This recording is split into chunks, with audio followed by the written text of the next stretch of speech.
के माध्यम से पूर्व सैनिकों को विदेश भेजा जाएगा, उसमें से नौकरी के लिए उसमें से 50% सिविलियन भी होंगे।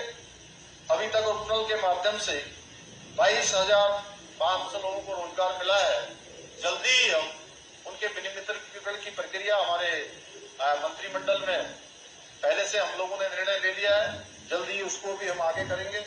उपनल कर्मचारियों को लेकर मुख्यमंत्री पुष्कर सिंह धामी का बड़ा बयान, कारगिल विजय दिवस पर दिया आश्वासन। कारगिल विजय दिवस के अवसर पर उत्तराखंड के मुख्यमंत्री पुष्कर सिंह धामी ने उपनल कर्मचारियों के भविष्य को लेकर एक बार फिर बड़ा बयान दिया है। मुख्यमंत्री ने स्पष्ट रूप से कहा कि राज्य सरकार उपनल कर्मचारियों के नियमितीकरण को लेकर गंभीर है और इसी दिशा में सरकार ने एक उच्च स्तरीय समिति का गठन कर दिया है, जो जल्द ही अपनी रिपोर्ट तैयार कर कैबिनेट के समक्ष प्रस्तुत करेगी।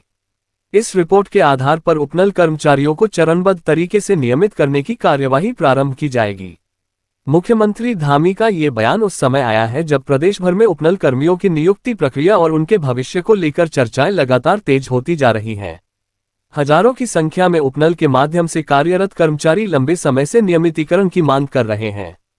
इनकी यह मांग न सिर्फ जायज है बल्कि सामाजिक और मानवीय दृष्टिकोण से भी उचित मानी जा रही है।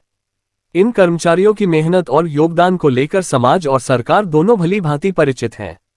मुख्यमंत्री धामी ने कारगिल विजय दिवस के मौके पर शहीद सैनिकों को श्रद्धांजलि देते हुए ये भरोसा दिलाया कि राज्य में सैनिक कल्याण से जुड़े सभी विषयों को प्राथमिकता दी जा रही है। उपनल के माध्यम से जो कर्मचारी विभिन्न विभागों में कार्यरत हैं, वे अधिकतर भूतपूर्व सैनिक, उनके आश्रित या सैन्य पृष्ठभूमि से जुड़े हुए लोग हैं। ऐसे में उनकी समस्याओं को नजरअंदाज नहीं किया जा सकता। उन्होंने कहा कि सरकार की प्राथमिकता है कि इन सभी कर्मचारियों के लिए एक स्पष्ट और स्थायी नीति बनाई जाए जिससे उनका भविष्य सुरक्षित हो सके। मुख्यमंत्री के इस बयान के बाद उपनल कर्मियों में एक बार फिर आशा की किरण जगी है। पिछले कई वर्षों से ये कर्मचारी विभिन्न विभागों जैसे स्वास्थ्य, शिक्षा, ऊर्जा, जल निगम, जल संस्थान, वन विभाग, आपदा प्रबंधन, सचिवालय, जिलाधिकारी कार्यालय आदि में सेवाएं दे रहे हैं।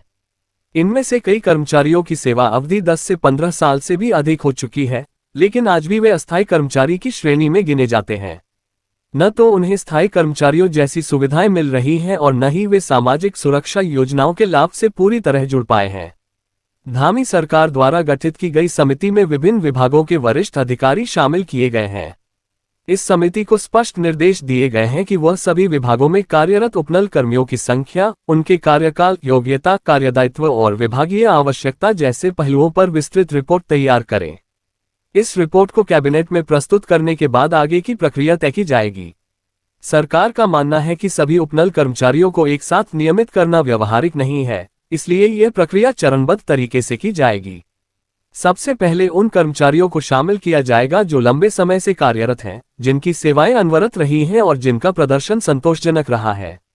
इसके अलावा सेवा की अवधि, विभागीय अनुशंसा और रिक्त पदों की उपलब्धता जैसे मापदंडों के आधार पर नियमितीकरण की योजना बनाई जाएगी। उपनल कर्मचारियों की ओर से भी सरकार के इस निर्णय का स्वागत किया गया है। उन्होंने मुख्यमंत्री के बयान को सकारात्मक संकेत बताया है। उपनल कर्मचारी संगठनों का कहना है कि जब तक समिति की रिपोर्ट सामने नहीं आती और उस पर अमल नहीं होता, तब तक आंदोलन जारी रहेगा, लेकिन वे उम्मीद करते हैं कि मुख्यमंत्री के वादे के अनुसार उन्हें न्याय जरूर मिलेगा। इससे पहले भी उत्तराखंड में उपनल कर्मचारियों के नियमितीकरण को लेकर कई बार चर्चा हुई है। कभी सरकार ने समिति बनाए, कभी उच्च न्यायालय में मामला गया, कभी मंत्रीगण बयान देते रहे, लेकिन कोई ठोस निर्णय नहीं हो सका। वर्तमान में मुख्यमंत्री धामी ने जिस गंभीरता से इस विषय को उठाया है, उससे लगता है कि सरकार अब इस दिशा में ठोस कदम उठाने के लिए तैयार है। ये भी उल्लेखनीय है कि उपनल मॉडल की शुरुआत पूर्व सैनिकों के पुनर्वास और उनके परिजनों को रोजगार देने के उद्देश्य से की गई थी, लेकिन समय के साथ इसका विस्तार हुआ और अब इसके माध्यम से बड़ी संख्या में तकनीकी और गैर तकनीकी कर्मचारी विभिन्न विभागों में कार्यरत हैं। यह मॉडल भले ही रोजगार उपलब्ध कराने के लिए प्रभावशाली रहा हो, लेकिन इसका कोई स्थायी ढांचा न होने के कारण इससे जुड़े कर्मचारियों को बार बार असुरक्षा की स्थिति का सामना करना पड़ा है। मुख्यमंत्री ने यह भी कहा कि राज्य सरकार एक ऐसी नीति बनाना चाहती है जिसमें उपनल के माध्यम से नियुक्त कर्मचारियों को न केवल नियमित किया जा सके बल्कि उनकी योग्यता, सेवा अनुभव और भविष्य की जरूरतों के अनुसार उन्हें उपयुक्त पदों पर समायोजित भी किया जा सके। सरकार का उद्देश्य केवल नियुक्ति देना नहीं है बल्कि एक संरचित और न्यायसंगत सेवा प्रणाली का निर्माण करना है जिससे भविष्य में किसी भी कर्मचारी को अनिश्चितता का सामना न करना पड़े। धामी सरकार की यह पहल राज्य के हजारों कर्मचारियों के जीवन में स्थिरता लाने की दिशा में एक महत्वपूर्ण कदम साबित हो सकती है। यदि सरकार अपने वादे पर कायम रहती है और समिति की रिपोर्ट पर शीघ्र अमल करती है तो यह उत्तराखंड में मानव संसाधन प्रबंधन की दिशा में एक मिसाल बन सकती है। फिलहाल उपनल कर्मचारियों की नजरें अब उस समिति की रिपोर्ट पर टिकी हैं जिसकी सिफारिशों के आधार पर सरकार आगे की कार्रवाई करेगी। मुख्यमंत्री के इस बयान से ये तो स्पष्ट हो गया है कि सरकार अब उपनल कर्मियों को लंबे समय तक अनदेखा नहीं कर सकती। आने वाले कुछ महीनों में ये तय हो जाएगा कि मुख्यमंत्री के शब्द जमीनी हकीकत में कब और कैसे तब्दील होंगे।